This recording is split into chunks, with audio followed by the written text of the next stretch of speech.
Nahajamo se na Dunajskem knjižnem sejmu Buh, mese 23.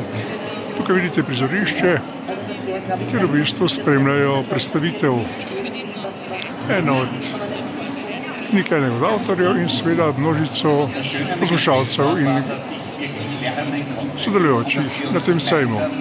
Pa si bomo pogledali nekoliko kadrov še z ostalega dela sejma, da boste imeli občutek, kako prejejo sejem v naši sosednji državi, bolj rečeno v Avstriji. No, pa pojdimo naprej. Tule v tem delu pa se nahajajo razstavljavci, seveda ne vsi, ampak jih je kar nekaj. In vstopnina v ta del področja sejma je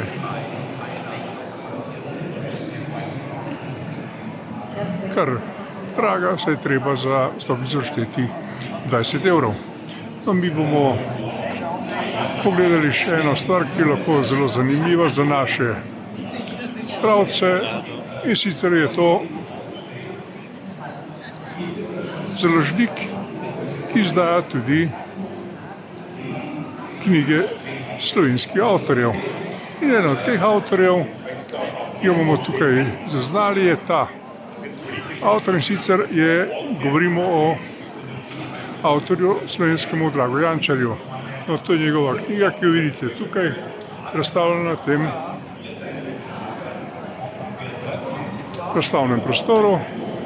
In seveda, to je založnik, ki zalaga ali pa tiska dela našega avtorja Draga Jančarja. No, tiska tudi kar nekaj drugih avtorjev, ampak pojdimo naprej. Na Dunajskem središču boste našli tudi veliko število različnih delavnic za mlade, ker v bistvu poskušajo mladim približati knjigo. Tukaj vidite to področje, in sicer je kar nekaj tovrstnih delavnic, kjer se mladi seveda zabavajo, na drugi strani pa spoznavajo knjigo kot elementarno osnovo vsake družbe in vsake kulture. No, in pojdimo še nekoliko naprej. No, in še ena zanimivost, in sicer to je to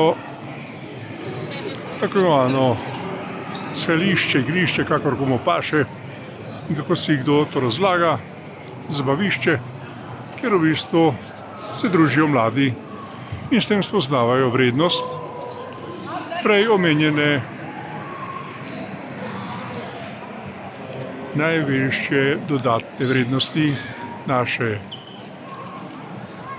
uma, to je knjiga. No, in na tem razstavljenem prostoru se predstavljajo Švedska, Norveška, Finska in Danska.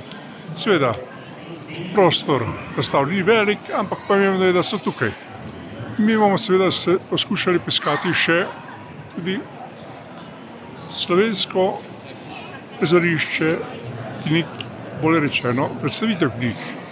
Ampak pojdimo naprej.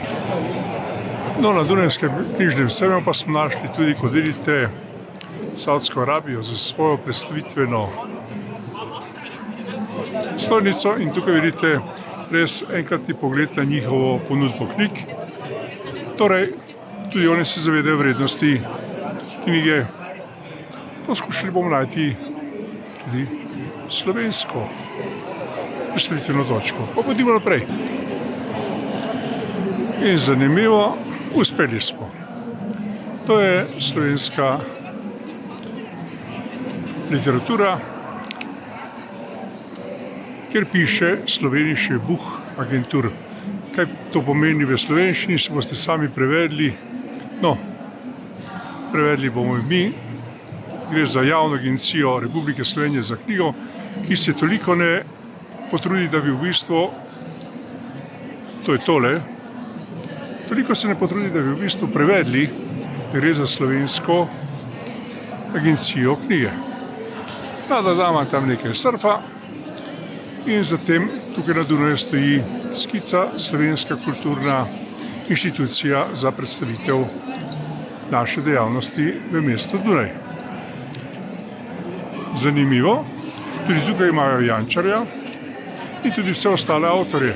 Tako da v bistvu lahko rečemo, da Slovenci se predstavljamo na Dunaju, vendar zelo slabo slovensko, zato ker v bistvu ali se sramujemo slovenskega jezika ali pa razmišljamo po svoje. Pa pojdimo naprej. No in tukaj pred vami je zanimiva Viserjeva založba, seveda iz Celovca, ki jo seveda vsi poznate, vse tisti, ki poznate to tiskarno na oni strani Alp. In zanimivo, imenuje se, kot veste, Drava.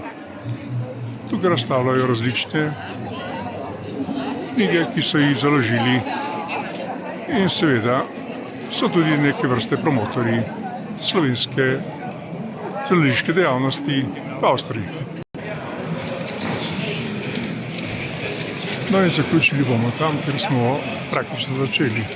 To je, na tem odru bila predstavitev ena od knjig in tam ne vidite avtorja, ki v bistvu ravno podpisuje ljubiteljem njegovih knjigo za spomin, da seveda so bili na njegovi predstavitvi.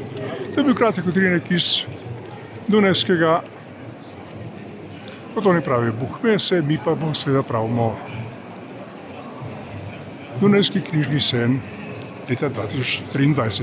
Lepo se imejte in lep dan vam želimo iz Dunaja.